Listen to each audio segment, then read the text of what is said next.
Hello and welcome to the CFMU 93.3 FM radio show and Apple Spotify podcast, The Coolest Journey, where my guests and I explore intersections between health and environment with tips and tools for everyday living so that all of us can better our lives. I am your host, Hélène Caron. Today, dear listeners, get ready for a really cool interview, figuratively and literally. Icy cold cool. As you probably know, cold water immersion has been gaining quite a bit of traction since COVID. I've had 3 guests already on my podcast who talked about their love of swimming and cold water. Why cold water swimming, you might ask? Well, maybe the question is why not? Calm, elation, centeredness, all of these keep coming back in my conversations with these cold water addicts. But get this, my super nice guest today has been named Mr. Ice Guy by 55 Plus magazine. That's right. Tom Heyerdahl actually brings this open cold water swimming to a whole new level. Ice swimming. In 2022, he was the 3rd Canadian male to swim an IISA ratified ice mile and is one of few seniors part of the over 600 ice milers around the world. I had the incredible honor to witness this first ice mile in 2022. And let me tell you, don't let this debonaire man fool you. He is one of the toughest people you will ever meet, swimming just over 1.6 kilometer in 2.8 Celsius water, minus 11 Celsius air temp, and with a time of 43 minutes, 45 seconds. Think about that. In your bathing suit, in bathing cap and goggles, and a toe float for safety, of course. That's it. No gloves, no booties. And I was there, minus 11 Celsius air temp was the official one, but with the wind, it was more like minus 15 or a tad chillier. So Tom is tough. But you know what? That's not all. He's quite humble about all of this. And actually, he's nurtured quite an ice swimming community in Ottawa where he lives, thanks to the 20 to 25 meter ice pool he carves in the Ottawa River in the winter. At this point, you might be thinking, no way, such a polar bear human cannot exist among us. Well, here he is. Tom, thank you so much for accepting to speak with me today, and welcome to the Coolest Journey podcast. Thank you, Helen. You know, we saw one another just a few weeks ago when I was in Ottawa, and you had quite the crowd there. Yeah, it gets busy on Saturday mornings. Mostly dippers, but yeah, it gets busy. Yeah, I was there for 2 days. So 2 days in the pool, and then the other day we couldn't go because there was a bit of an ice storm, and it wasn't safe to go on the roads anyway. But both days it was fairly busy. Actually, the first day I had to wait my turn to go in the water. So that Yeah, was yeah, people have to take numbers sometimes. That's right. That's right. But I really have to thank you for doing this because it's the whole you carve it out. You take the blocks of ice, you pull it out of the river, really. You set them up on the side. You put some blue dye on top of it to make it safe and visible for everyone. And then every single day you come back in there and you have to reopen that ice because the ice forms during the night. So there's work involved in order to reopening the pool every day. Absolutely. Like between 2 and 8 person hours a day. It's quite a labor of love. A little bit of Yeah. passion, a little bit of madness. Yeah, yeah, a lot of madness, a lot of madness, and I will attest to it. And I say it lovingly because I'm part of that mad group. I mean, I couldn't help out those days for clearing the pool, but I was in the water, so yeah. But you've got some regular folks who show up there, so you've created a nice little community there. It's really incredible. It's been a wonderful thing. And just this morning, I was opened it up and I was asking myself again, why am I opening this up? I'm the only one working here this morning. And 50 people from the Orthodox community that showed up to celebrate January 19th. Oh And my they brought their Reverend Father with them, and he blessed the water, and it was really neat. And it's great that it's just one example. And on New Year's Day, we had the local dipping groups all come together, and there were 200 people all God. dipping in the ice lane, and they were like doing 15 people at a time for 3 hours. And Oh my it's just goodness. it's and that was cold too. It was minus 20 to minus 27 wind chill. So, but it's yeah, it's becoming a hub, which is very neat to see. Yeah, that is Yeah. really neat. And I have to mention it because I thought it was such a reflection of poor character. We when we were there on the second day, my sister stayed a little longer over there with her partner, and they were walking around. And then they came back to the pool, and they saw two kids, young teenagers, kind of vandalizing the pool and breaking the beautiful ice sculptures on the side, and throwing them in the water. Do you get a lot of this kind of behavior at that pool? That's the only time that's ever happened Oh, in this is our fourth year, and that's the first time that's ever happened. And they got scared away, but they came back and finished the job. And they mm-hmm. really, and this was like 3 days before the January 1st dip. And so that evening, maybe it was the next evening when you sent me the message, and Mm-hmm. I at 5 o'clock at night as it was darkening, I went out there, and like the big 300, 500 pound blocks were in the water, and I on my own I could pull out a few of them but not all of them, and I was able to sort of clean the edges and stuff, and I was just heartbroken. But that's one of my big lessons this year, is because the next day 10 people showed up from the dipping community, and they helped me rebuild the walls, Oh. and it was really neat. It was and like I accept this personally. It's like often the time I'm responsible. To be honest, there's not a lot of people that'll open it if I don't. On Saturday mornings they do, and I love it that people come in like the cavalry, and but most of the times I wear it myself, and also my friend Silky, who's been helping me for 4 years, but she's busier this year, so I really tend to wear it myself. And just seeing the community show up in force and make it happen, and it wasn't an hour and a half or something. It was all rebuilt, and Mm-hmm. that really taught me a lesson. Well, Yeah. that and I mean, I'm happy my sister and her partner were able to scare off those two punks, but clearly they came back. But I think it probably sent a couple of messages. One, that people are watching and people are caring about that pool area. And then the next day for it all to be rebuilt, I mean, those two punks are probably like, oh well, we'll go and we'll go elsewhere to do our follies or whatever they're doing. So that's you a know really heartwarming story. And just so people understand, I mean, when we talk about reopening the pool, it's not as simple as break the ice with, I don't know, like a big branch and then, okay, we're ready to go in.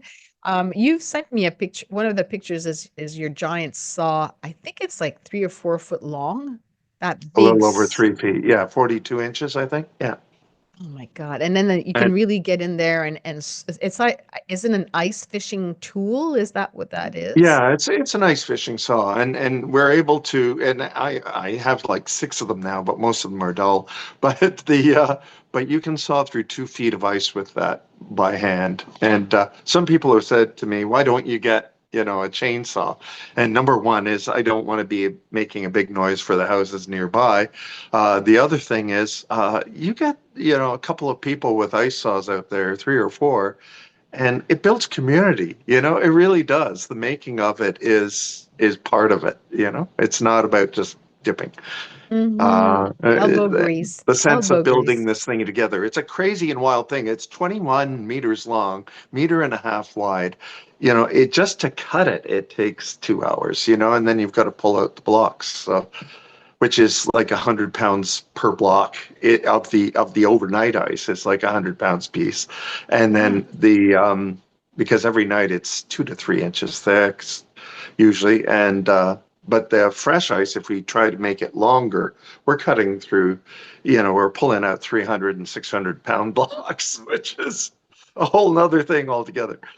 Wow. And also in terms of let's call it safety, you also have to use after you take the big chunks out, you also have scooper, or it's like a fishing net or something, and you have to scoop the chunks of ice that are floating, especially the really really thin ones, because otherwise those act like razor blade. I know, I've Yeah, been there, so yeah, I've been cut.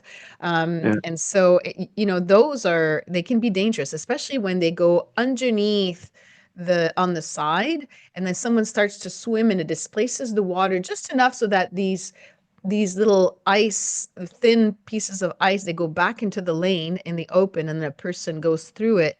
Like you have to, Yeah. a lot of work involved with all of this.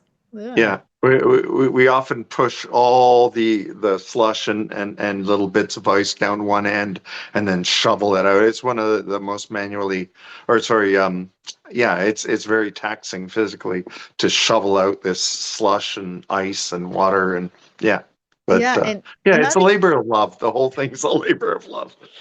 Yeah. Yeah. And out of curiosity, after doing all of that, I mean, you're working out a sweat, so you're really hot, but then you might have to wait until for not just a few minutes, maybe you're waiting 15, 30 minutes before going into the water.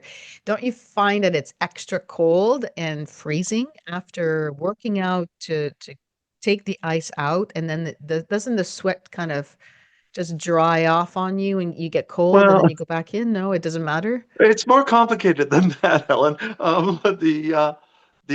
What I do is often I'm shedding layers all the time. I'm trying to not break out in a sweat, and I am breaking out in a sweat.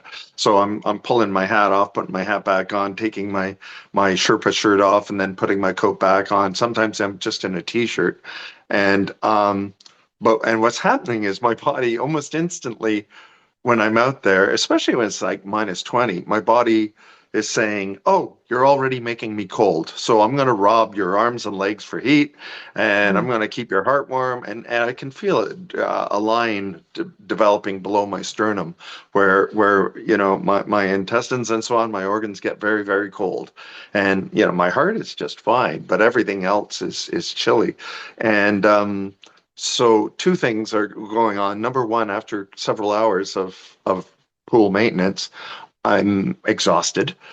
And number two, I'm already cold. Yeah. So it's like I have to be careful about how long I spend in the 0 degree water. I like if that doesn't go on, if I don't have that obstacle, if I'm just appearing and isn't it great? It's a 5 degree day and the swim lane is open at 0 to 1 degrees.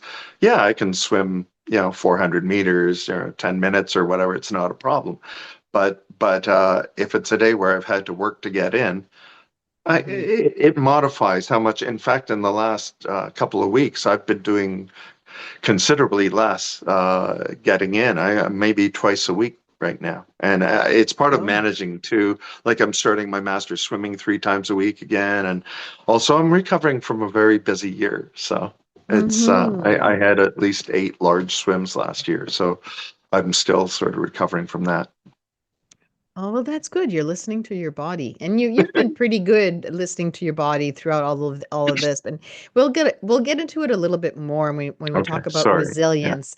Yeah, yeah. but it's been a fascinating journey that you've been on. So to start, let's go back to the start of that journey. What even started you with ice swimming? And if I read correctly, you only start to swim around 2018.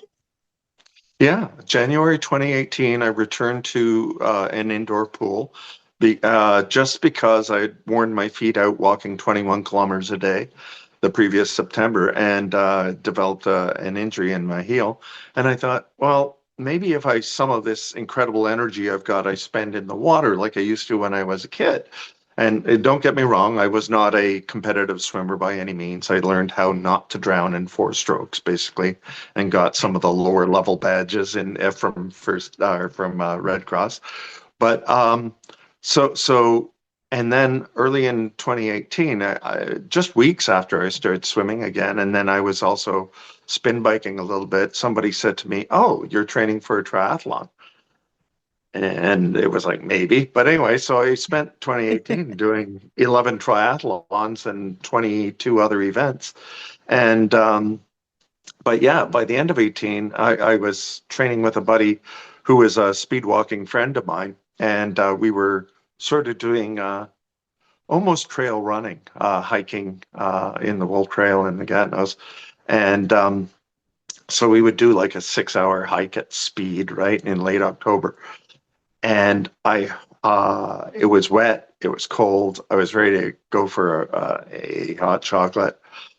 I was in the parking lot and I heard this laughter coming from the nearby Meech Lake. And I thought, who could be having that much fun in this cold? Like it's rainy and cold, late October. And so I had to cross the street, check it out. And there were these four ladies in bathing suits swimming happy as clams in 10-degree water. And at first, there was some cognitive dissonance of what the heck is going on here. And they said, join us. And I was like, my wetsuit's at home because I was a triathlete, right? And and of course they suitably mocked me and said, "You don't need a wetsuit." And having said that, if people use wetsuits to swim in cold water, good for them. I support that. And same with neoprene boots and mitts. But anyway, but Any way yes, people can get my into the introduction to yeah. this little pod of swimmers was suitable mockery of needing anything other than a swimsuit in below 10-degree water. So what happened is a week later, I saw this person's post on Facebook about that swim, and I'm like, uh, her name was Nadine Bennett, and I said, "Hey, Nadine, I'm that guy." And she goes, "Well, join us this weekend." So I did, and a few weekends after that as well. And as it went down, 7 degrees, 6 degrees, and she writes a wonderful what do you call that blog called Big Wild Swim, I believe. And she's just a fantastic writer and has researched the topic of cold swimming thoroughly. So there's a treasure trove of stuff there if you're interested. But anyway, very shortly after that, so just weeks after meeting her, she sends me a message at like, will you meet me at Meech Lake at 8 o'clock in the morning to support my attempt? And I'm like, sure, what do I need to do? And it's like, I'll bring your phone, make sure it's fully charged because phones die in this cold. And I'm like, okay. And would you video 2 minutes of beginning, middle, and end of my swim? I'm like, sure, I can do that. She goes, well, you're not responsible. There's someone else doing it, and you're just a backup in case it doesn't work out. And I'm like, okay. Oh. And then I'm thinking about it. I'm like, well, what are you attempting, Nadine?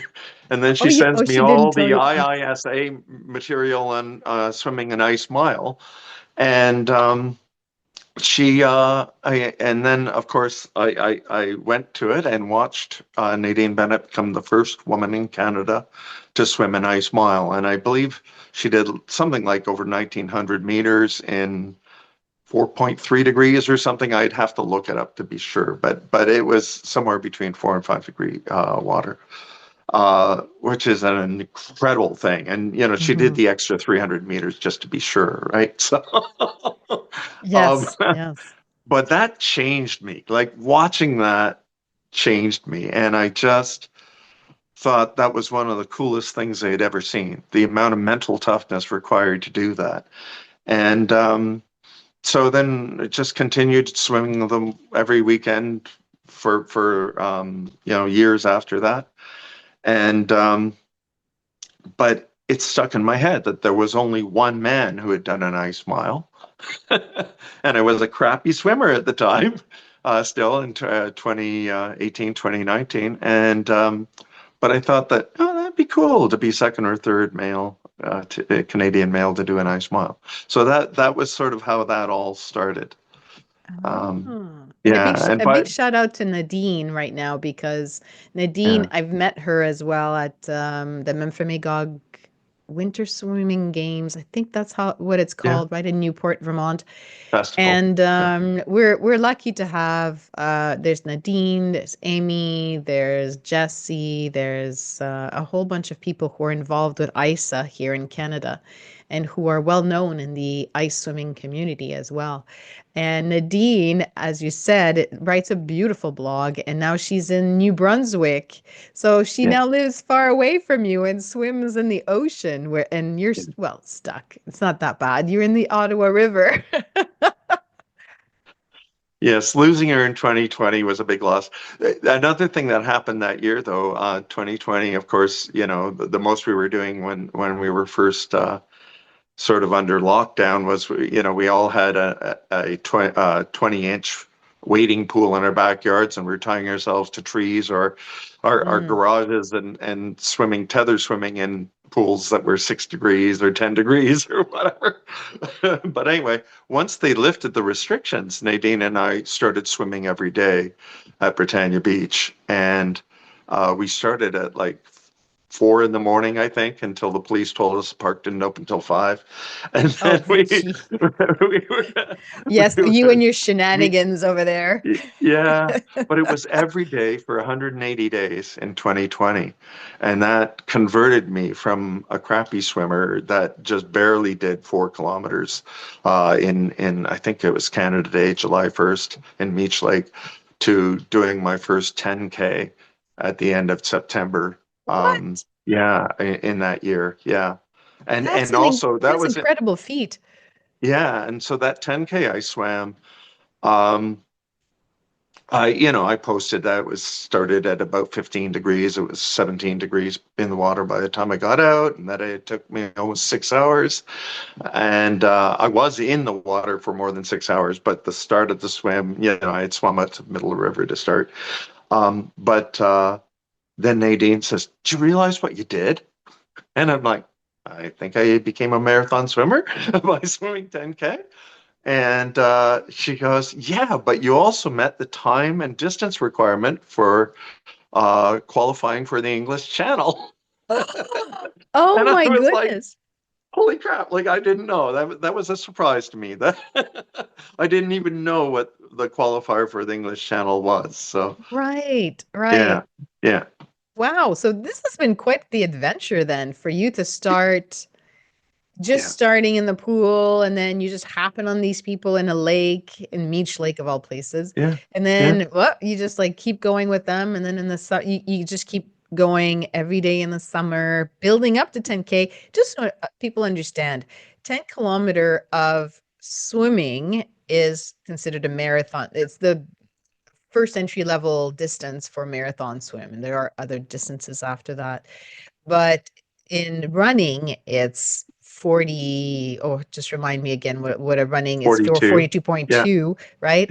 yeah. Kilometers of running for a marathon. But the conditions for swimming a 10K um, make it more, it's not just a marathon that you can compare with a 42.2 marathon of running. The elements are, we are much more vulnerable to the elements as swimmers as we would be as runners. Would you agree? Yeah, sort of. The direct comparison is in the time it takes. So like, the fastest 10K swimmer in the world, I don't know exactly, but it would take them around 2 hours. Where fastest marathon runner in the world, it takes them for 42.2K, it takes them 2 hours. And finishers for marathons take about 5 hours, and finishers for a 10K swim take around 5 hours. So it's that's where the parallels. But I hear what you're saying. Like, well, runners do run in cold, they do run in rain, or they do run up hills. But yeah, And and swimming with the in wind in your sleet. face Yeah. or swimming below 16 degrees water. Yeah, those are obstacles. Yeah, yeah, and it's got nothing running in the sleet, running uphill against the wind, and of the sleet falling and down your head has nothing to do with swimming in cold water, big waves. You could have pouring rain, and you could have a couple of fish around you, and who knows what sea monsters are going to appear next to you. Some logs, sometimes you get debris. It's Jellyfish in the English Channel, yeah. you eat jellyfish, you get currents. It's a totally different ball game. But anyway, so that's how you became a marathon swimmer. Now, Yeah. I have to ask you because I know that you've given a number of interviews about this. What got you started in the very, very first place into moving from a couch potato to being active was, I believe, the tragic loss of your wife to cancer. Was that correct? Yeah, absolutely. Yeah, and it's like uh yeah, and before that I had spent many years working to get my bipolar under control, and I was on medications, and it took 5 years of them messing with medication, and then at least I was good and stable before the whole thing, the first diagnosis of cancer for my wife, and then the terminal diagnosis or prognosis, which gave her a year. And so that was a very intense year. And following that, it was like I just had a strong sense that I could have sat in a dark room. People, some reporters have reported that I went into a deep depression. I did not. I worked hard not to. I Mm, definitely grieved, but what I did was I spent the 2, 3 months to resolve the things you need to do, resolve following a death. But almost right, 2, 3 months later, I confronted the thing that I had trouble with, which was putting on my shoes every day. I know it sounds silly, but I just lacing up my shoes was a problem, and that was the motivational hinge, right? Like, so I started. I made a deal with myself.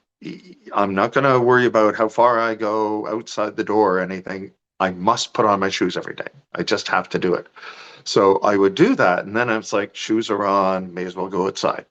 And that started with like 10-minute walks and 20-minute walks, and and it built to, I was pretty consistent with 8 kilometer walk every day, and it ended up being much more than that. It led to my first half marathon runs. So yeah. And then, as I said, I got in a triathlon after that, and then right. bold swimming and far swimming. Right, right. So it's interesting because movement, and I think it's you and I think it's everyone at the same time. What will it take for someone to get up, go and tie their shoelaces, put the shoes on, tie the shoelaces, and head out the door for that first step, right? It's that Yeah, yeah, inertia to movement, that sticky point. Oh my God, yeah, does it ever take yeah. a lot of it's not even motivation. It's like No. it's a blend of inner and outer motivation, but you need to have a strong why, a strong reason why to head out. Yeah, I think it also helps to make that thing really tiny, like I did. Like, just putting on shoes. That's it. And also being consistent. So I'm a big believer in, starting small, staying consistent, and building. I think most people actually fall down on that small part. They think, well, if I'm going to go to the gym, or if I'm going to go swimming, or if I'm going to go in to ice water, I'm going to stay for 5 minutes because I've got to push all my limits. And it's like, and then it's such an intense experience, they never do it again. Or they there's a long gap before they do it again. Where if it's just, you start with something realistic, get past that hump of the 1 minute of where it's really unpleasant in the 0 degrees, and then you feel like you could stay longer, but you don't. You get out while it's still pretty pleasant, and you have a good time. Not too bad of a shiver warming up, and the odds of you repeating that are greater, right? So so yeah, and then being consistent. Just the higher the frequency you do it, the better, because the odds are, there'll be some life event, or there'll be some excuse of some sort about the conditions, or there's always something Yeah. why Yeah. why you're not going to do it today, right? Or when you get there and you go, maybe I won't go in, right? But it's so important. So, I not everybody can do every day like I do, but I Mhm. am fortunate to be in a situation where I can go every day. But if people are going to do, I recommend, if you can't do every day, do every second day, or if you can't do that, Do commit once to a twice week. a week. Yeah, and Yeah. Yeah. Nadine, sorry, Amy Jones got her ice mile just coming on weekends, and so it can be done. But I think Yeah. it's tougher to do Yeah. that, but And, and, still, and it can be done. And So I think it's yeah, important for people to realize the goal is not necessarily the distance in the cold water. The goal is to just be in the water and absolutely. then breathe through it so that we can reduce the initial cold shock response, and to get out when we feel good or better anyway, not when I see too many people doing the polar bear thing, Tom. That drives me crazy now. I see them Yeah, running in the water and running out, right? And I keep wanting to tell them, the more you do this, the more you're conditioning your nervous system to stay in sympathetic mode, which is your fight flight. So basically, by running in and then running out, we are teaching our brain and our body that in times when it's difficult times, it's yeah, not just the cold water. In difficult yeah, times in our everyday life, we are going to run away. We are going to run the other way, as opposed to take 30 seconds, 60 seconds, yeah, breathe through the yeah, pain, talk to someone else, yeah, divert your attention, right? Whatever it takes. yeah, And 2 minutes, I usually tell the people I bring into the water, 2 minutes tops. I don't want to see you in the water after that. Then you see how you yeah, do warming up, and yeah, then if there's any issues in terms of blood circulation and blah blah blah, right? yeah. Get your Because that's the processes second right, and part. Yeah. yeah, yeah. Yeah. Yeah, The I keep telling people that the people, it's one of my pet peeves is that either people run in and run out, or they end up wanting to do some sort of, I'm going to, break all limits, or I did 3 minutes yesterday, so I'll do five today, or I did five last week. So every day is different based on your body and based on the conditions. Getting out of the water into minus 20 degrees air is a whole different thing than getting out into 5 degree air, so there's and all some that, but and some absolutely, it was I was gonna wonderful that. Sorry. I was just gonna say, sometimes we get there and the conditions are not right. Like Yeah, we yeah, are ready mentally, physically, yeah, yeah, but maybe there's extra waves that day. Maybe there was something that happened. There was uh, big rain dump, and then there's yeah, debris all over, which is not making it safe for entry and exit. yeah. So you just we cannot be as set in our goals. As I'm going to use triathletes as an example, because they're very goal oriented. Every day they have to do this and that, right? But the thing is, when we do open water swimming, and especially cold or ice swimming, we cannot be fixed into our objectives. It might change. We have to be Yeah. able to adapt, and if we adapt and we go in and we're like, oh yeah, this is just not working for me, we have to listen to our body and, okay, breathe through it. And if it's still not working out, you know what, we gave it our 2 minutes, get out, go warm up. Yeah. Maybe you're sick, or all sorts of things can happen. And Yeah. lately for us here in Vancouver, Tom, we've had a lot of fog, we've had some rain a week ago, and we're getting a ton of debris.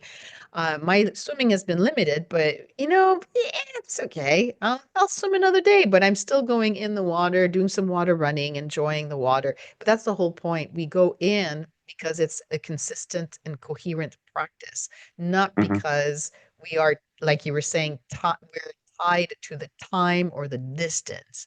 But it's Hmm. it's just that practice that I think is elevating us in different ways. This is not a sports endeavor. This is a holistic practice that's making us better, stronger, more resilient, Absolutely. also in touch with our body and with our environment. Yeah.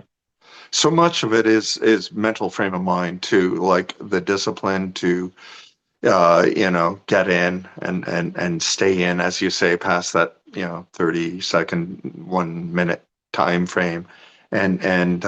So I want to include too, when you were talking about the 2 minutes, there's two phrases that I've heard related to that. One is anything more than 2 minutes is ego.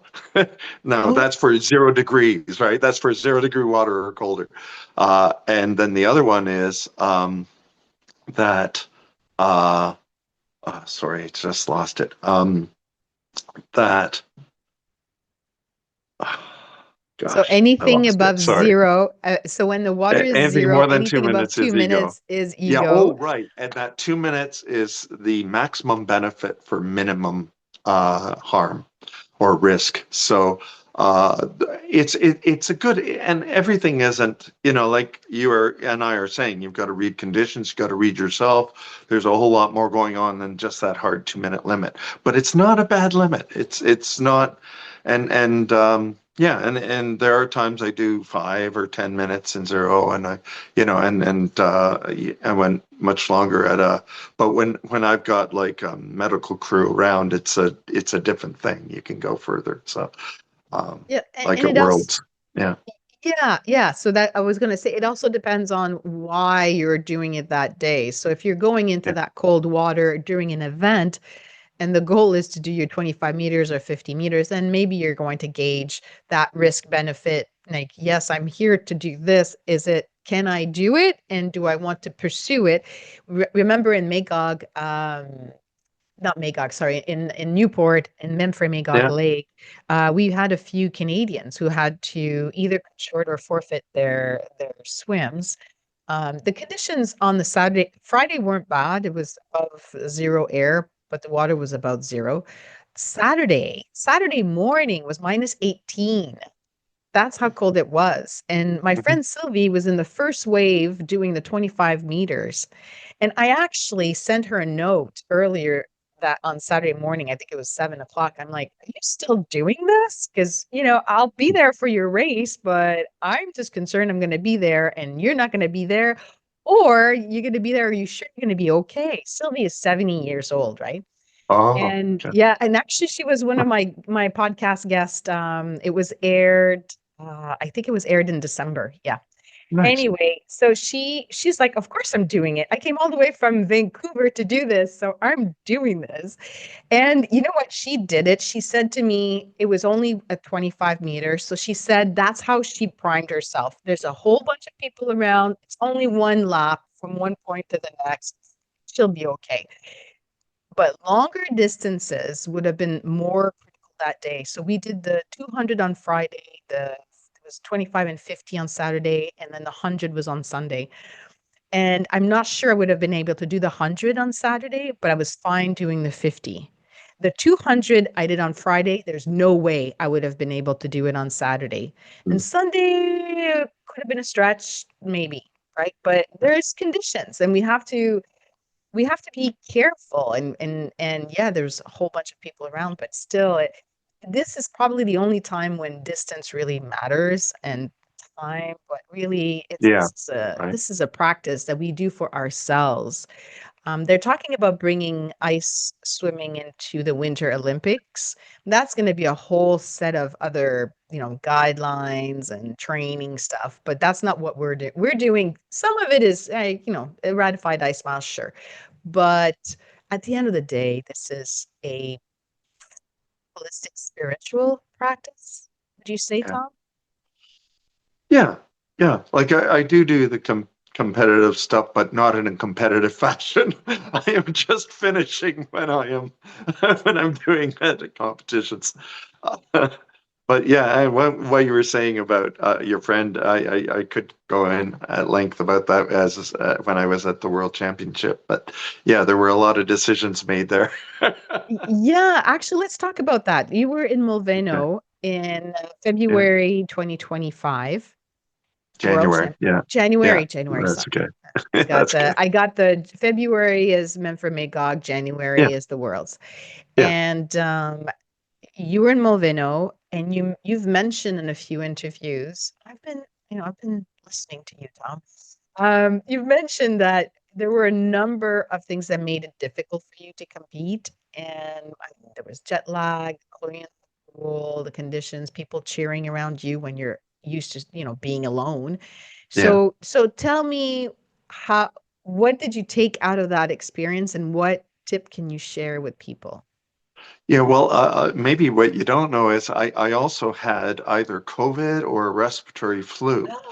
I got Oh, off the plane with that, and had the chills and the aches, muscle aches, and all that. I was lying in the bed in my hotel room and just feeling miserable. But then I'd look out in the balcony and see that the Alps were in the lower Dolomites were in the background, and I just went, yeah, this is a great place to be sick. And it's like, but it was like, so it was like I think I had 3 days to recover, and you know that's not enough, right? So I was still in the thick of it by the fourth and fifth day, which is the first event was 500 meters, and the water temp I think may have been 2, but by the last day, by the 1,000 meter, it was only 1.5 degrees.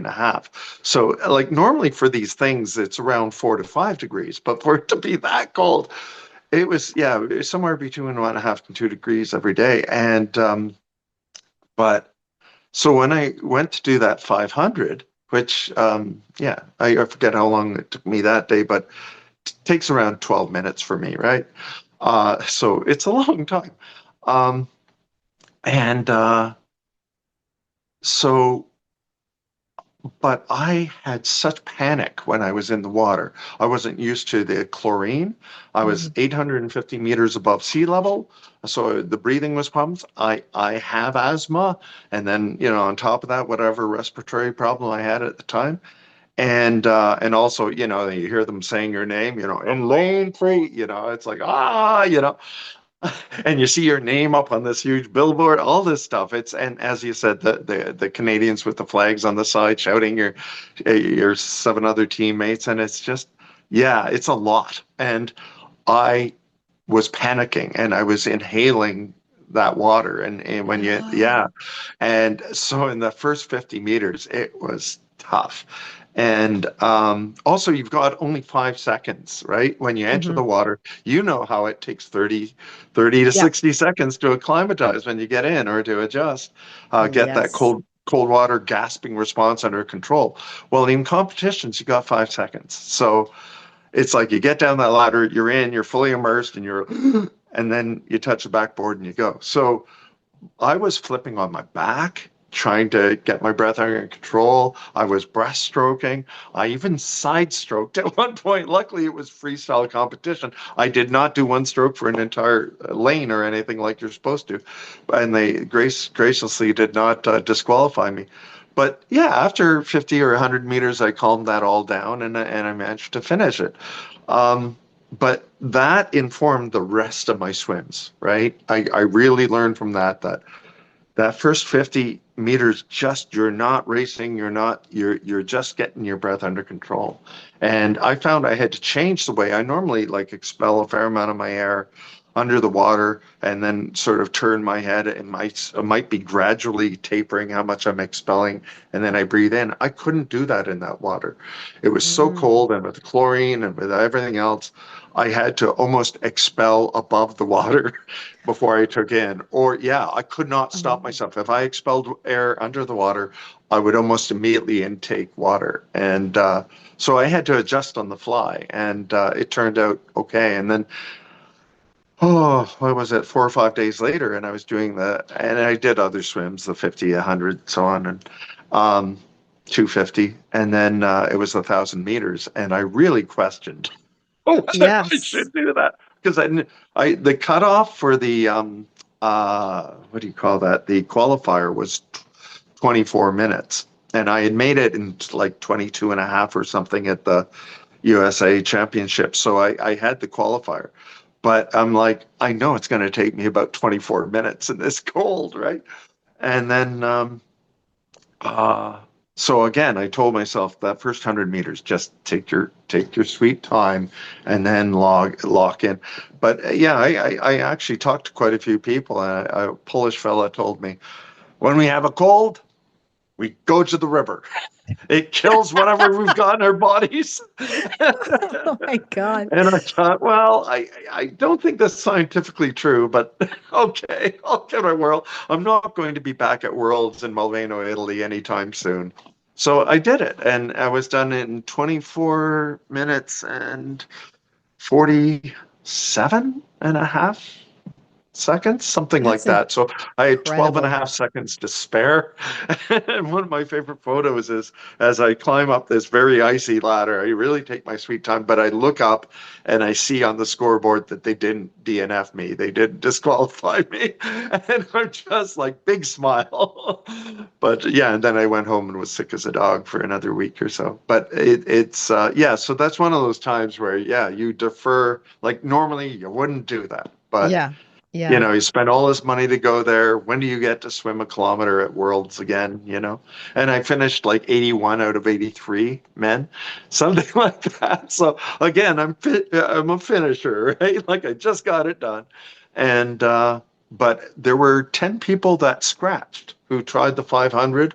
They were signed for the 1,000 and they scratched. And then there were also 10 others that tried the 1,000 and didn't finish. Either they were Mm. pulled partway through because of things weren't going well for them, or they didn't finish in that 25 minutes. So, yeah, so it's I'm very proud of that. It's up there with my 2 ice miles, like 2 of my 4 ice miles. Well, It's up there. It's that first difficulty. ice that first ice mile I witnessed, I mean, it's pretty close to what you just explained that you did in Mulveno. Now, with Yeah, all of these, and I'm saying that because I was there, I know how yeah. cold it was. Yeah, and yeah. So let's say That's you number think, one, Helen. That's number yeah, one of my that's toughest number swims. one.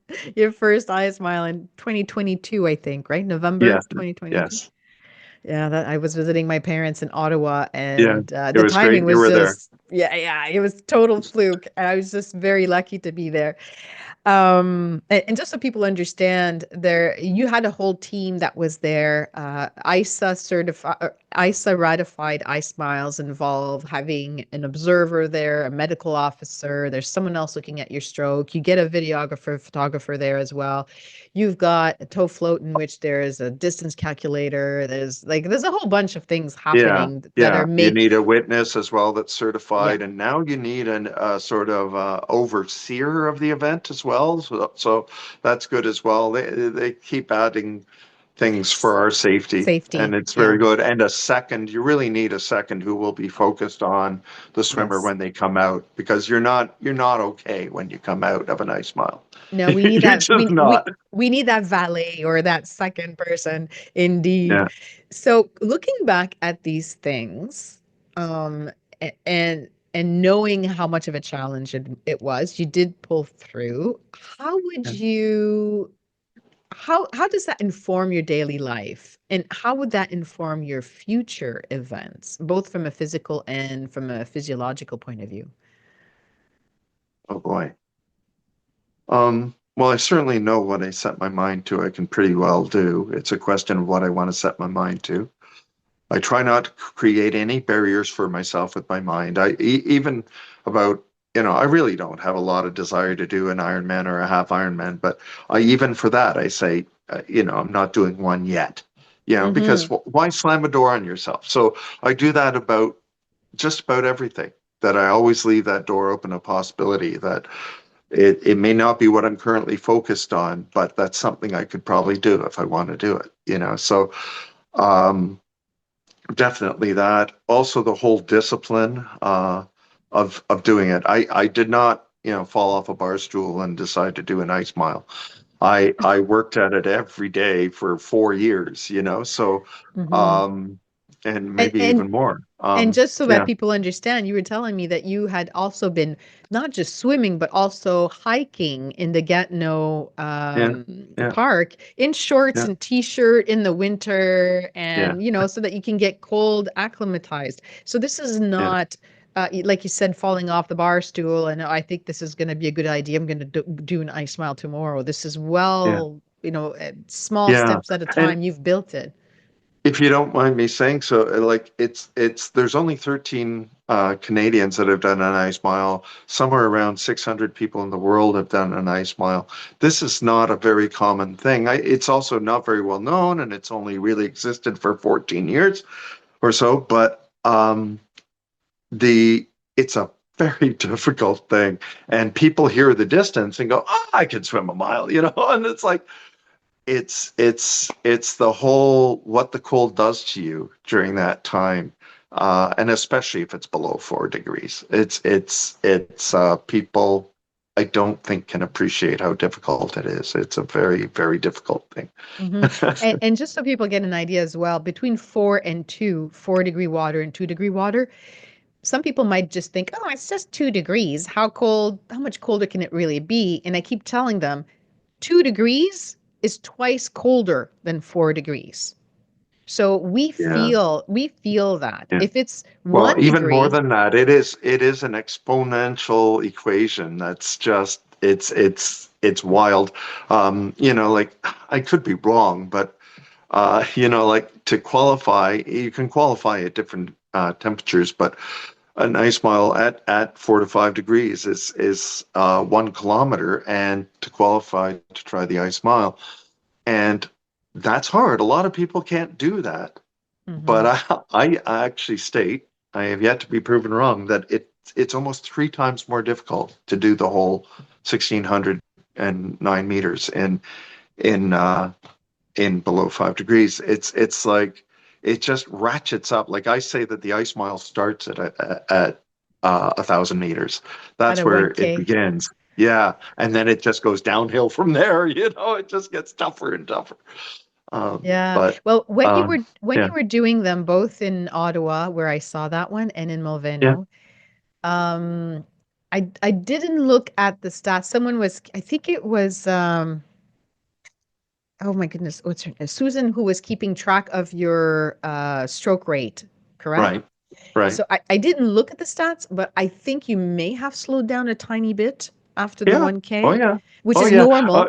But One of my that's one of the key problems that we yeah. slow down in cold water, and even Yes. more so after a certain distance.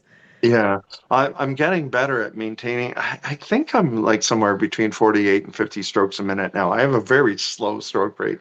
I'm putting more and more glide into what I do all the time. But I'm also maintaining my speed and actually getting faster while I have a slow stroke rate.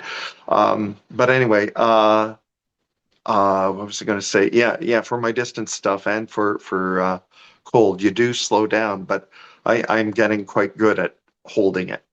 So Hmm. but there's a funny story about that. There was somebody who was looking out for my well-being of it, is also a warm water coach, who watched my first ice mile, and they said, "Oh, I noticed that your left arm wasn't clearing the water for your last, what was it, 400 meters, I think, and or maybe the last 200. Your left arm wasn't clearing the water. You weren't rotating left enough." And I said, "Well, what you don't know is by that time, my mouth was so frozen that I could no longer close it to keep the water out. And water was running freely into my mouth and down my throat. And I was over Oh, rotating right to give the time for the water to run out of my mouth so I wouldn't inhale water when I inhaled my air.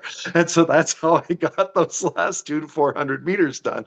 Is that all right with you? It's like, yeah. so yeah, that first one was super, and that hasn't happened on another one. I've had my lips go numb, but I haven't had it get that bad. That first one was really tough. Within the first 2 minutes, my hands became claws, which can happen. Hmm. So swimmers sometimes practice like fist drills, where when they're swimming, they're trying to make a good catch that initiates at their elbow and goes down to their knuckles.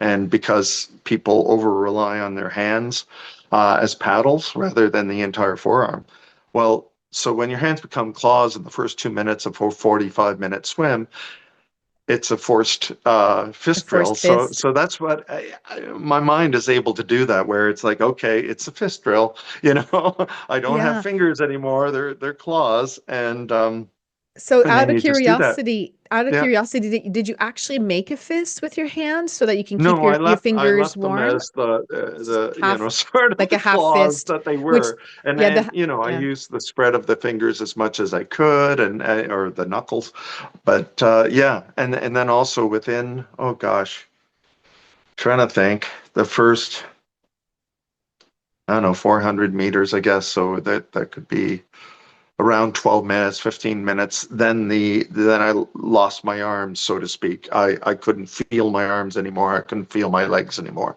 So then you're not able, you're not getting feedback of where the position of your arms are.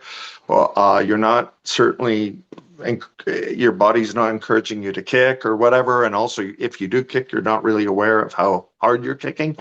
All these things. So, and also your tendency, your big muscles start shortening up. So as you get colder, so it's a mental exercise again to stay as extended as possible, to make a good catch, to make a full stroke, to finish your stroke and so on, and to keep gentle kicking to balance your rotation and so on. So for me, it's like a mental exercise. I've got a very active mind, and I find it very helpful to have everything shutting down in my body, and all I do is focus on those strokes and that technique. It's one Right. of the things I enjoy, and I also enjoy.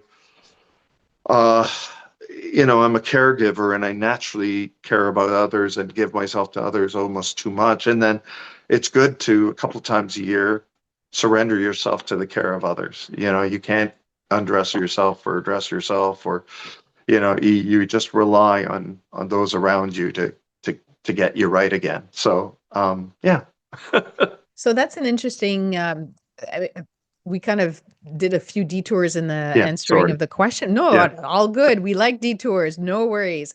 But about how physiologically and psychologically, right? You would yeah, look at your future swims and events, and how maybe that is also informing your daily life. I have the sense that you do need that space so that you can be with yourself, so that after you're done with the cold water, then you're a better person for the other people that you take care of. Is that yeah.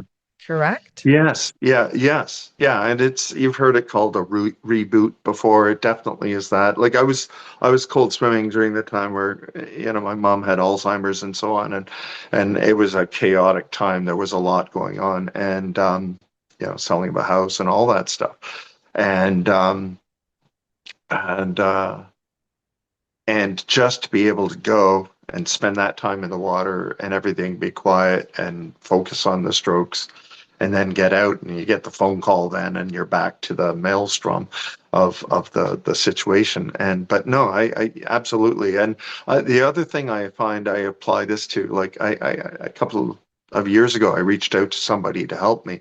It's like, dude, I can go out there and do ice miles. I can go out there and accomplish, distance swims. I can do this stuff.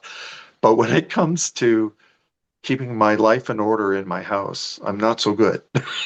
you know Mm. and developing the same routines where you don't have to think about it, you just do it. And then also there's obstacles, like if you go into that box, it's going to be full of paperwork and memories about somebody's death. And so it's like, or you're going through the 20 boxes still of the possessions. I have given away a lot of possessions, but there's still these 20 boxes of my mother's stuff. And it's like, so those are barriers, and to apply the same discipline to getting your face in the cold water to those things is something I'm still working on. And Hmm. uh but it's, yeah, it's improving. But yeah, it's, Do you think do you think this cold water practice is also helping you with exactly that? I mean, this is a perfect yeah, example of how we can transfer, but in the sense that we go in the cold, and part of me somewhere in the back of my mind still, it has that, I still have that belief voice that, oh my God, you're going to die if you're in cold water for 30 seconds to 2 minutes. Remember what we grew up with? I'm sure you probably heard similar things. Are you going to die if you're in the water 4 or 5 minutes in the winter? Oh my God, yeah, hypothermia. But we get out. Yeah, sure. Maybe we shake for an hour, 2 hours, 3 hours, but then we are better. Just knowing that after doing something difficult, mm, eventually things get better. Is that something absolutely, that you do carry that in your daily life, right? absolutely, yeah, absolutely, yep. And then the other part of that equation is just like with the cold water, that Like we're very stubborn and independent people to do this, right? But the other side is true, where we got to rely on others, and you get to that break point. So the same thing is true that, hey, I don't have to stick my face into all these things, unpleasant things around the house on my own. I can have somebody on a phone line, or I can have somebody over, or I can do a challenge where the other person is trying to do their stuff they don't want to stick their face into while I do my stuff. And Mhm. also, similar to the water, not 2 hours of it, 15 minutes of it, 10 minutes of it. Just get started, right? So yeah, all those lessons apply. Yeah, a great deal of self-awareness and vulnerability, I think, come into play with Yeah, cold water, and really facing this vulnerability and being aware of our limitations. This is, that's the transfer into our everyday life, and good for you for transferring that and getting, getting the support, right? And same with me as well. It's I yeah, think, since I've started this cold water practice, I've probably leaned on more support than I've had in the past. yeah, yeah, Realizing, yeah, this is, if we want to get through the difficult part, yeah, we can yeah. do it alone, but it's so much better with other people around us and the right resources. Yeah, ultra marathon swims. You're going nowhere without somebody in a kayak or in a boat throwing you your nutrition every half an hour. When you're swimming in the dark, you're gonna swim away from the boat without somebody yelling at you to come back to the boat.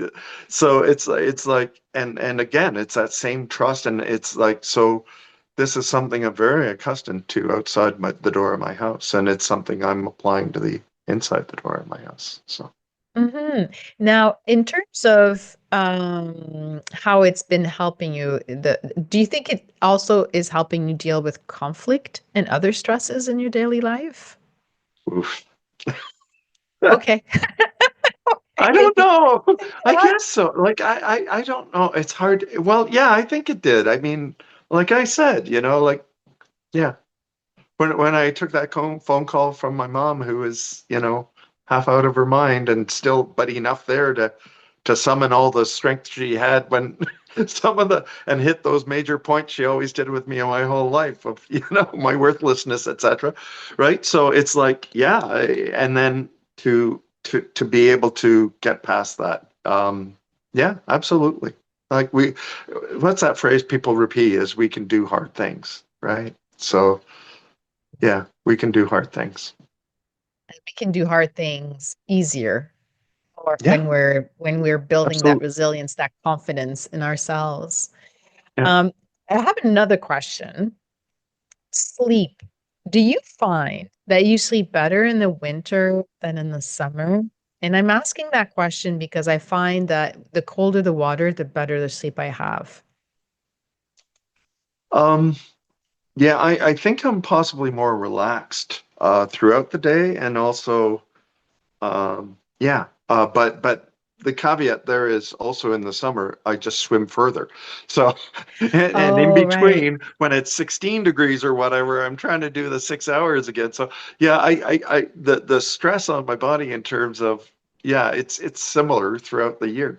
But so I sleep well generally all the time.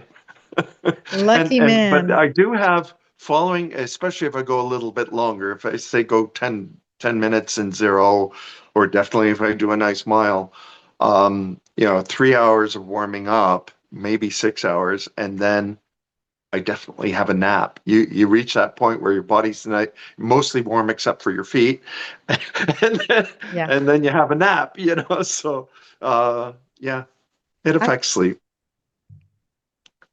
oh, Tom, I think we got Oh, cut off a little bit. Are you still there? Yeah. Okay. I'm still Perfect. here. So let's talk about warming up strategies. Okay. So I did a big boo-boo on the weekend, something I hope to never repeat again. And I posted it on my Facebook page. How after swimming, and it was, I just got cold, but that happens. Is I got extra cold because my feet were on wet sand at the beach, and then Mm, things happen. mm, But my feet are super sensitive. I know I have to be careful. I usually am. It's just too long on the wet sand. So I was cold for longer. By the time we hit the grocery store where we were going, oh my God, those cupcakes were calling my name. So I grabbed a 4 pack of cupcakes. Tom, I ate all 4 cupcakes by myself. Okay, that's gross. And I mean, just to give you an idea, it was Sounds about eight. awesome. Oh yeah, it was about 800 calories. And I'm not one to count my calories, but that day I looked at how much calories they were. 800 calories. I ate maybe 1800 calories per day. And that was like, oh my God, I had breakfast before swimming. I'm gonna have lunch and dinner. This is so gross. And then I called it my cake baby. I had a cake baby in my belly, and it took pretty much 2 days for it to go away. So it was like that. Those are the silly, silly stuff decisions that we make when we're cold, and our brain isn't necessarily where like our cognitive functions aren't at Mm, their best. Although we mm, think they yeah, are not. So, yeah. what do you eat apart from cupcakes? Well, yeah, I make a point of like eggs and carbs before and a nice warm drink before I swim, generally, and I do that for all my swims. I don't do fasting swims. I just don't. And then I really do like a warm drink afterwards, and I do allow myself more of a sugary drink when I normally would have either a hot chocolate or a London fog or whatever. Definitely more calories than I normally have in a tea. Um, but yeah, I'm in the process of trying to get my weight back under control too. The last 2 years, I've gone a little heavier because of the whole really big event. So you taper before Mm. a big event, you consume a lot of calories on it, and then following that, it's like you got to recover for weeks. And during that time of weeks, I'm still eating the way I'm building for an event, and it's Right. like so. Right. So, and that's happened the last 2 years. So I'm just, I've been successful in the last few weeks turning that around. So, Ah, good for you. Good for you. I yeah, find, I don't know if this will help at all. I bring fresh ginger tea with me in a big dispenser yeah, container. I think it's like a 2 or 3 liter container. And so everyone around can have tea, and we all have our ceramic mugs, and we yeah, fill it up with tea, and we warm up our hands that way. And I've had some cookies or cakes, like something with higher carbs is usually yeah. better. But I found that the one, and I haven't had it in a long time, but the one thing that I do really well with after a swim is chili. Yeah, chili. Yeah, Yeah, hot chili. It's like, wow. Tim Hortons chili. Oh, I don't know about Tim Hortons. I make my own. So I would bring it in a Put thermos in a plug container. for Tim Hortons. Yeah, Yeah, yeah, I don't know about Tim Hortons. It's not yeah, vegan. I need vegan and yeah, a yeah. whole It's bunch me. of I'm allergen sorry, free. Helen. Yeah, It's yeah. yeah. Sorry. It's all yours. I'm leaving it all to you, Tom. Don't worry. Yeah, All the Tim Hortons will be carrying your chili just for you. But that's basically my go-to. And then so that's for food. But here's what I found, and this might actually help you, Tom. I don't know if you already do it. Uh, I usually go to my local aquatic center, and they have a gym. So what I do is I put my workout gear on, and I'll go on the bike for maybe 5 minutes. And sometimes I'll do a couple of sprints just to make sure that I'm more warmed up, right? Because I drive to the center, and yes, the car is like a sauna by the time I get there, but I need it. Then I'm in the the gym, which is about 16, 17-degree air temperature. So I'm trying to warm up again on the bike. It's like, okay, so I'm starting to move my body.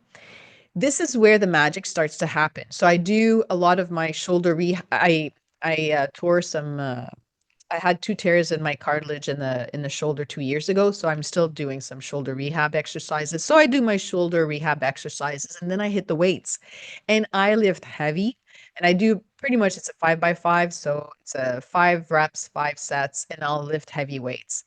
I I superset the whole thing, no rest needed. I'm good. And after I'm done with my workout, I hit the sauna and I'm like nice and warm and all good. But I found that because I'm working out cold. This follows some of the research that was done by a Stanford researcher named Craig Heller, and he was interviewed on the Huberman Lab podcast if ever anyone wants to listen to this. But he was saying if you cool yourself, like your hands, your face, your feet in between exercise bouts, you can keep going. So basically, if you're in the gym, cool your hands in between your sets and you'll be able to keep going. Yeah.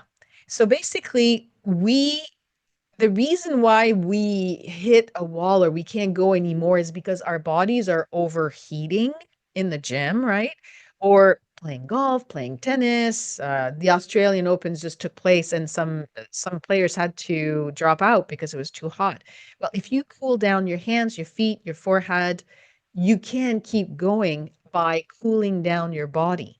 So the inflammation chain doesn't start as well, and you don't even have delayed onset muscle soreness the next day. So basically, I'm working out cold, I'm not taking breaks, and I'm not sore the next day. Fabulous. Well, that's how I got stronger. So I'm finding that it's making me almost into superhuman. Just this, go into the cold, and I mean, I'm in the water more than 2 minutes, but so that I get a deep freeze, really. And then I warm up at the gym, and then I hit the sauna, and then it's like my day can start. So it's a long day, but it's a long beginning to my day. But if it can help you or help someone else who's out there, I'm going to be doing some more research into this. And I had interviewed Dr. Martin Gibala on my show talking about interval training, because I also do some interval training in the cold water, which means that when I get out, I get colder even faster and more cold because I've sprinted out in the water. But I'm okay because the water's cooling me down and I'm not overheating, as per Dr. Craig Heller's research, right? But then when I get out, because I've expended that extra energy, my core temperature really drops fast. So anyway, if this can help you in your own practice in terms of getting faster, great. And then if you wanted to get stronger in the gym, great. I find that for swimming, weight training or resistance training is a definite, if it's done properly, it's a definite plus, and it makes us so much better in the water. So anyway, long story short, this is how I warm up. I get into the sauna, I drink hot water, get into the sauna car, go to the gym, and then hit the sauna. Do you have something like this that you do? Not at all like that. Nope. Because as I said, I spend 2 to 3 hours opening up the ice lane first, so I Right. sort of do it reverse. Um, and so no, I generally just use a bit of the heaters in the car seat, which I didn't used to do, and a warm drink, and I'm not shy about using hand warmers either, especially when I'm out there, because my body's so good at restricting blood flow to my hands and feet. I got to be really careful about them, um, and it's the air, it's not the water, it's the air that does it in for my feet and hands.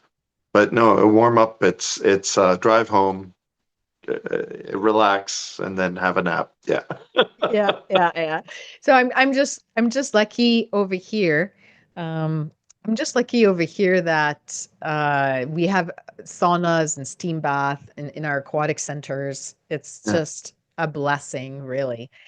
So yeah, we talked a little bit about our post swim warm up. Now, in terms of a general question, I mean, I'm talking about my cake baby that I had in my belly.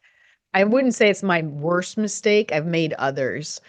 But how about mistakes that you have made and you're like, yeah, note to self, I'm not ever doing that again. What have you had? Yeah, our first time on the ice. So I had been doing cold water swimming before that, down to 2 degrees or whatever. But other than Memphremagog, first time on the ice pool 3 years ago. I went out in minus 35 degree wind chill, and they were Wow. recommending everyone stay indoors. Well, this guy said he was going to go out there with an ice on, make me a 20-meter ice lane to practice for Memphremagog, and I'm like, oh, cool, I'm in. And I thought, well, let's see, how long will it take you to do that? And he says, 20 minutes. I'm like, okay. So I got my running shoes. It'll be similar to kick my running shoes off and get in the water at the beach. And then, 2 degrees, it's going to be a similar correlative. And first of all, he was half an hour late showing up on his bike, and he's got his backpack on, and he was a wild man of the Yukon, and he was dressed for it. And he had this 4 foot long IISA sticking out of his backpack. And he shows up, he starts making the ice lane, and I'm all excited. First thing I do, I'm walking on the ice. Sometimes there's a small layer of ice on top with standing water on top of the Oh, supportive yes. layer. I Yes. go through that get a soaker right away in one of my sneakers. But I'm a tough guy, right? So I get my stuff off. I get warm, dry socks on. The only footwear I had with me, alternative footwear, was Crocs. So there I am in Crocs and socks, minus 35. And I'm like, to be honest, I'm slightly manic about this guy cutting me an ice lane. And it's pretty exciting watching a guy pull out these 2 foot blocks for the first time with these big tongs, ice pinchers, and so on. It's a dramatic thing. And also, I had crappy gloves on. And I have a picture of myself smiling, grimacing, actually, with the lane being made behind me. And then I went in and I did a 2 or 3 minute swim. But I was out there for 3.5 hours. And Oh, I got home, and on the way home, I was experiencing extreme pain in my fingers and toes, and worst pain I've ever experienced. And then the last segment of my fingers, last segment of my toes, all blew up like sausages. It's the breaking down of the cells inside, so you've got liquid and they're pussy on the inside. And they were like burning hot. I oh my warmed them goodness. just by having them in the creases of like in my armpits or in the backs of my knees for my feet. And I should have had them in very lukewarm water. I didn't know that at the time. I should have gone to emergency. I did not know that at the time. But and then I couldn't touch anything with my fingers or toes for the next week. And as Just they changed colors. if I Hmm? may, that's neurological Yeah, damage. Basically, that's what yeah, happened. Yeah. yeah, yeah. So as I in the next couple of days, as they changed colors, they didn't ever go absolutely black. I had a few black spots in my big toe. Um, I did go to emergency and heard the best words you'll ever hear. You're not going to lose anything. Oof. But Yeah. that's the biggest mistake I ever made. It was my first time on the ice, and it's informed all my practice ever since. And you were saying about when it's minus 20, sometimes you don't go in, right? And I'll last year was the first year where I flat out would tell first timers that are showing up all keen and eager with bad equipment, bad gloves, some guys even show up in sandals or Crocs. And I'm like, Mm-mm. no, don't come today. This is not a day for your first dip. So, but anyway, that's what I learned, and I lost 3 layers of skin off of those extremities, Oof. and I learned that that's the difference between moderate damage and severe. If it goes below those 3 layers, that's severe, and that's where you have irrecoverable damage. I did lose a toenail out of it, but Oh, it's runners do that all the time. But yep. but Yep. but Very anyway, familiar. but Hmm. yeah, that's I learned my lesson. And then 2 weeks ago, because I was out in minus 20 for 2 hours, and then I swam for 2 minutes, and then I was dilly-dallying, putting blue on the blocks for another 15 minutes. Yeah, my feet hurt for 8 hours, but I wasn't as bad as that. But so ever since then, 2 weeks ago, I've been babying myself. But yes, Right. mistakes have been made, Helen. Yeah, yeah, clearly. I mean, me too, but nothing like that. I've had Yeah, frostbite before on my nose, and it was yeah. white, like Oh, okay. white, like you've Yeah, never seen white like that before. So I'm a yeah. little bit more careful because of that. And I had some neurological damage because of COVID. So swimming in cold water, actually, when I first swam. in the ice pool that you had made. I can't remember when that was. It Yeah. was in November 2022. Maybe it was. Anyway, I got out and I couldn't feel my hands at all. And you were Yeah. telling me, "Oh, here's some hot shots, you'll recover, Yeah. don't worry." And sure enough, within seconds, I got it back, but it scared me because it was basically something I had never had before, even swimming in Lake Ontario. I Yeah. don't know why this happened. So conditions change every day, It our was colder. bodies change. It was Yeah, it was colder. colder in Vancouver, that's for sure. But I did not expect my hands because of the long COVID that I had and the neurological damage that I had in my hands. I did not expect that to be informing my cold water swimming practice, Right. not under those cold conditions. But now I Yeah. learned. I mean, when I was there a few weeks ago, I had two thermos with lukewarm water, not too Yeah. hot, right? But definitely not cold, just lukewarm. And as soon as I pour them on my hands, bam, my hands Yeah. are back to normal. Yeah. So anyway, we just learned. Now, a question I'm going to ask you is, how do we know and I'm not even sure I know for sure, but how do we know that we've reached that threshold that if we keep going in cold water, we're going to have some serious damage to our cells? Yeah. It's again, I think it's by so slowly increasing and experiencing many different conditions that you just get better. And also, if you're gonna make a mistake on the side of caution. There's nothing wrong with that. Tomorrow is another day, So, but yeah, you get better at knowing, So over, dipping or swimming almost every day for the last, what is it now? This is my fourth season. So, and also I was doing cold water before that, but just not Hmm. zero. But yeah, to only have two mistakes, it's pretty good track record. Hmm. So, Hmm.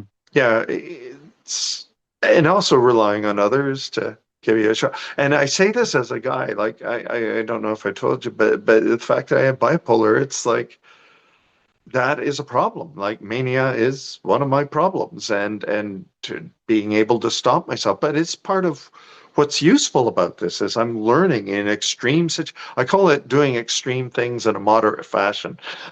It's like and it's just I've really learned in a way. Some people have given me the compliment that I'm one of the safest swimmers they know. So I really appreciate that because that's what I've got to fight is that boundless energy. I can break through anything. I can tolerate anything.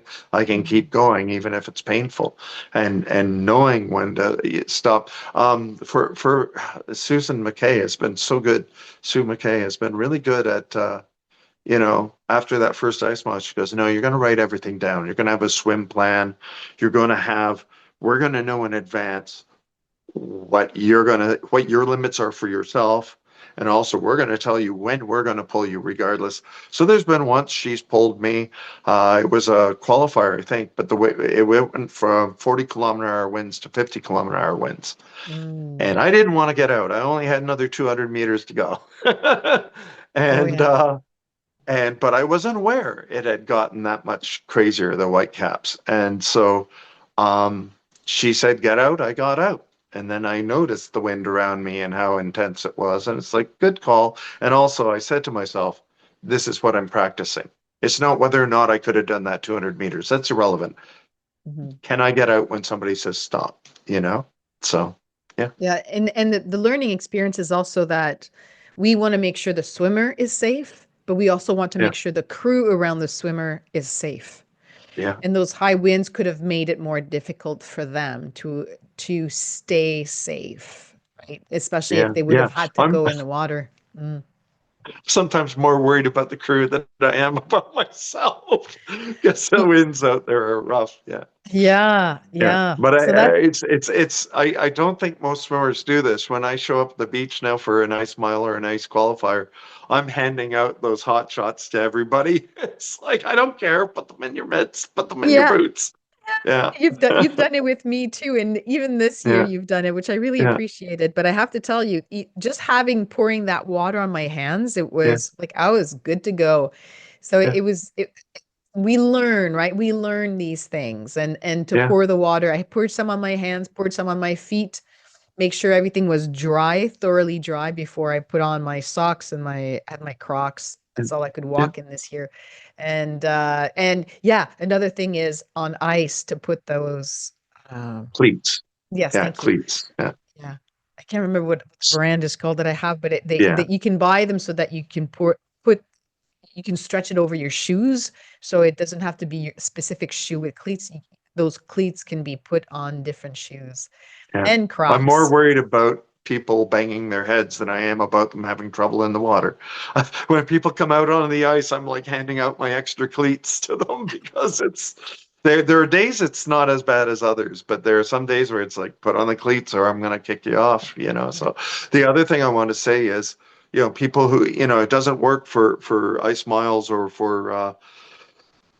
competition events, but if you want to wear neoprene mitts or neoprene boots or socks, go right ahead. Like, because again, it's the hands and feet are the most vulnerable thing. So if people want to do that, I never discourage them from it. And yeah, However way we absolutely. can get all of us in the water, enjoy it, and so we can protect it and we can Yeah, safeguard the quality of our water. That's the main goal. I've got yeah, a few more questions for you, Tom, and thank sure. you so much for being so generous with all of your time so far. Listen, I've got a saying that the water teaches me something every single day. So the water as a teacher, what has been biggest lesson for you for cold water as your teacher? And I say this because I also know that you used to be a teacher when you were working. Yeah. Um, yeah, it's a bit of a tough question. Um, Yeah, I guess to some degree patience and you know what we were just talking about too of learning your limits and it's not about toughing through. It's not about toughing through.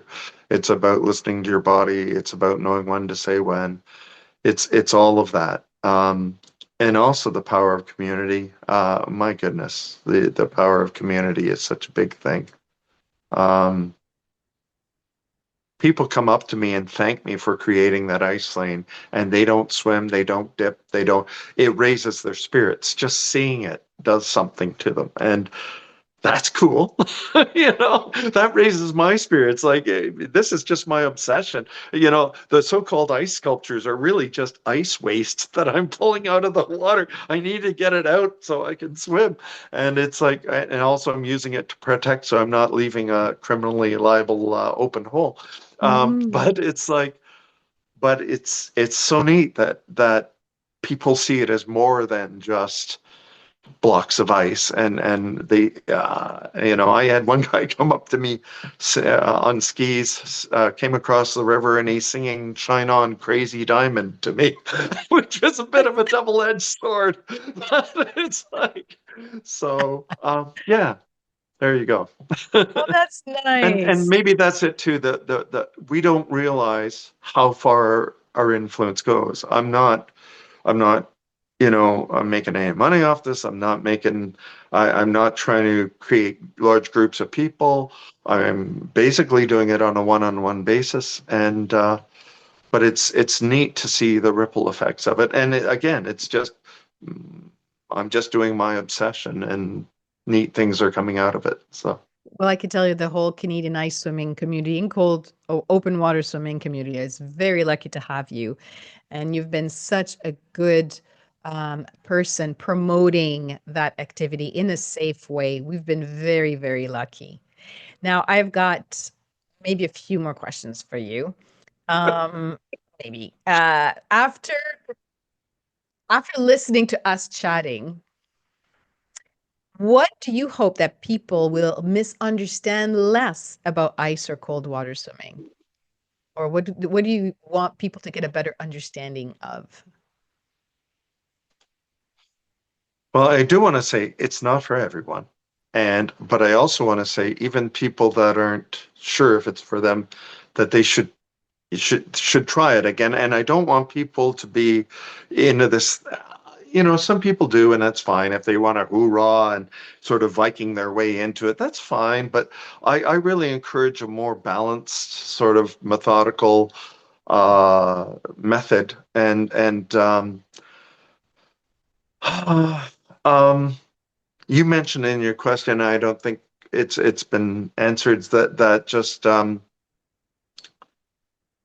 that, yeah, I never heard this thing that, you could die in half a minute in cold water or whatever. But Oh, you didn't have that belief. I That's good. definitely, you hear this, aren't you getting hypothermic? And it's like, yes, every damn day, excuse my language. But yeah, getting hypothermic. But it's like, what I'd like to see change, and maybe it's starting to change, is an understanding of what hypothermia is. That, yeah, there's the three: there's mild, there's moderate, and there's severe. We do everything we do on the tame side of moderate, and, oh, sorry, not moderate, and the tame side of mild hypothermia, and Mhm. where there's a shiver response, and hypothermia really is just lowering your core body temp noticeably, and that's all it is, and it's not going to kill you, and um, and then moderate, you're getting into cognitive impairment and some effect on your life signs, but then severe is where your life signs are severely affected. And also severe is more, you're unable to warm yourself up with shivering. And that's where Right. you need internal or external warming. Um, yeah, there's a funny story about that. I don't know if you want to hear that, but a former ER guy came up to the beach once and said, "Oh, I've worked in ER for this number of years, and we used to people with hypothermia, severe hypothermia, we used to give warm water enemas to." And I said, "Oh, that sounds pretty good. Are you available next weekend?" He thought he was going to shock me. Well, It's you not know the end what? of the world. If I need that, that would be a good thing. As But a past but I've never lifeguard, needed that. yeah, as a past lifeguard, I was told, no, if you have someone in that stage 3, right, which is Yeah, pretty yeah, severe on the verge yeah, of passing out, you want to yeah, get into a sleeping, if there's nothing around, right, and you're out yeah, in the woods, basically, yeah, which happens more than when we're in an urban environment, get yeah. into a sleeping bag with the person and skin on skin contact. All But right, all right. since I've learned, actually, no, the best way is to make sure, one, the person is dry, and two, warm them up through the Mm. hands, the feet, and the face. That's Yeah, it. yeah, But yeah, this new research, new for the last 5-10 years from Craig Heller, yeah, hasn't trickled down to the training for our paramedics, firefighters, and whoever else would be a first responder. yeah. Lifeguards are still being told warm up the armpits and the groin Groin. area. Yeah, And yeah, I know this because we had to call in the paramedics yeah, one of our sites because we had someone who had something going on, but we didn't know what it was. So we just to make sure we called in. It turned out to be hypothermia. But here they were trying to, warm up the person by putting some hot packs in the armpits. Of course it was. So anyway, just like it, yeah. Just to say there are and they couldn't get a reading of the person's body temperature. That's how yeah, it yeah. was. No, they But wouldn't. there, Yeah. yeah. Yeah, we But just have but it, to. but that's the reason behind that, Helen, is because the largest arteries in the body are in the armpits and groin. So that's why they've done that. Yeah. Anyway, Yeah, it's but all there's good. there's a reason why they were doing it. But you know what? Yeah, Next time, just like warm up. Sure, keep the packs underneath the armpit, but warm up the hands, warm up the feet, yeah, warm up the face, right? yeah. So I last no maybe the question before last. I'm assuming that the ice and the cold water swimming has been one of your coolest journeys, right, in your life, correct? Yeah, yeah. So, what would be some key lessons that you'd like to share with the audience about this fabulous journey for you and for others?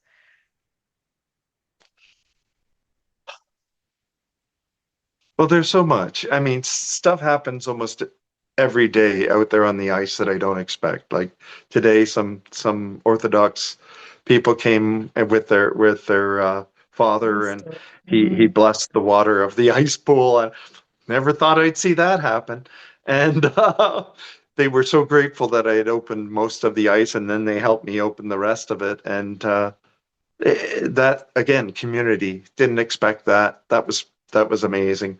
But another story of cool, along this adventure was at Worlds, where in Mulvano, and I was gathering with the other athletes, and we had our flags, and we were going to do this march up this mountain to this like uh, medieval church that was all lit up for Christmas and so on. And there was a full moon in the sky, and it was just magical. And I was already pinching myself when I got a message from Nadine Bennett saying, and she didn't know. Like, she knew I was in Italy, but she didn't know. And she sent me this message saying, "Look at how far you've come." Oh, And I took a picture of the crowd in front of me with all their flags, and the crowd behind me with all, I think it was over 600 athletes. And yeah, I cried my way up that hill. And it was just, it's been a real amazing journey from, hey, join us, right. to this. And it's taking me further. It's taking me in my ultra marathon swimming. I mean, attempting a 40K and only making 22, and swimming for 17 hours this summer was huge. That was a highlight. October 9th, I swam around Manhattan, 48 kilometers, being Hmm. pushed a lot by the tide, but that was big. Never thought I'd do that. And Um, and there's a lot of so bridges, right? I think, isn't it like something like 20 12 bridges, or and there was 20? even a temporary one, so 21 bridges. Yeah, I went under, and also I had one of the worst conditions ever for a Manhattan swim. Um, so there was 40-kilometer wind coming down the East River from the north. The East River was being pushed by a super tide, super flood tide that was affected by the supermoon a few days earlier. And I looked up, and so it was just these random waves. It wasn't any swell. It was these crazy 3 foot waves on every side of me. I was swallowing a lot of water. There were several times I thought I was drowning. And I looked up and I saw this wall of white from one side of the river to the other. And I couldn't compute what it was. It was this big wall of white above the surface of the water I was at. And I made an expletive. I swore, and I stuck my head down, just kept swimming. And later, 7 hours later, 9.5 total, on the boat, the captain said to me, "Yeah, that was a 6 or 7 foot high tidal bore, and I've never seen one that big." So, yeah, so I swam through a 6 foot wall of water, and What? yeah, That's so crazy. yeah, so all these have been part of this cool journey. Yeah, yeah. Wow. Anything is possible. Anything is Pretty possible. much a whole lot more than we'd think. Yeah, yeah. For a couch potato, it's pretty good. I'll take it. And what's coming up next for you, Tom? I've got to stop being scared and contact the pilots of both Catalina channel and the English channel. You wait for up to 3 years for the English channel. So I just gotta. I should have done it 2 years ago. I just gotta. But I do need to improve my swim by about 50%, I think, in terms of strength and endurance. And Hmm. I got to be able to get to 20, 24 hours without you know slowing down. So anyway, so yeah, that's what's next. Is I'm very this week. Let's say this week, Ellen, that I All right. contact the Catalina Pilots Association. All right, Tom. I'll follow Yeah, up with you about that. yeah. And you may want to give those 3 sprints. That's basically I'm following the Martin Gabala actually it's sprint interval training protocol. Just Okay. 20-second sprints in the Oh water. wow. Okay. With a minute in between. That's it. You can stick it in the middle of your workout. Doesn't matter, but it's all out sprint for 20 seconds. And I'm Interesting. telling you, you will get faster. And if ever you want to hit the gym afterwards when you're still cold, oh my God, you'll see the gains that you have. Because on the days that I'm not cold and I go to the gym before, they have a cold plunge at that aquatic center. So if I can't swim in the ocean, because it's not safe, because there's water pollution, whatever, I'm in the gym first and then I hit the cold plunge and I have to take time in between my sets because I'm overheating. So this is how powerful working out cold can be. So you're making yourself stronger. You can, with the weight or the resistance training, you can make yourself faster doing the sprint intervals. So Tom, I'm going to follow up with you regarding that call you're going to make and how you're going to get faster and stronger in the water. So thank you so much for spending all this time with me. We ended up talking a lot longer than expected, but that's what happens when you get two people who are passionate about cold water swimming. So thank you. I'm really, really honored that you came to this show. So thanks. It was an honor to be invited, Helen. Thank you. And for our listeners, if winter or ice open water swimming is now on your radar, I invite you to join local groups. You can search online. Facebook has many communities. Learn about your environment, the water characteristics like quality, currents, temperature, conditions, and more. And in addition, researcher Mark Christie, who was my first guest on the podcast back in April, he discussed green therapy back then. He'll be back discussing blue therapy in a few weeks and talking about the research benefits. You definitely want to know what you're going to be getting yourself into. So research, research, research. And most of all, beware, because this is an addictive activity. I keep joking that I'm in the business of creating cold water swimming monsters. Tom Heyerdahl, my guest, could make you reconsider your life decisions while showing you a really good time in ice water. So one that is definitely picture worthy and will last you a lifetime, whether you decide to continue with it or not. So thank you everyone for listening. And thank you, Tom, once again. Thank you. Wishing everyone health, energy, and the coolest journey of your life.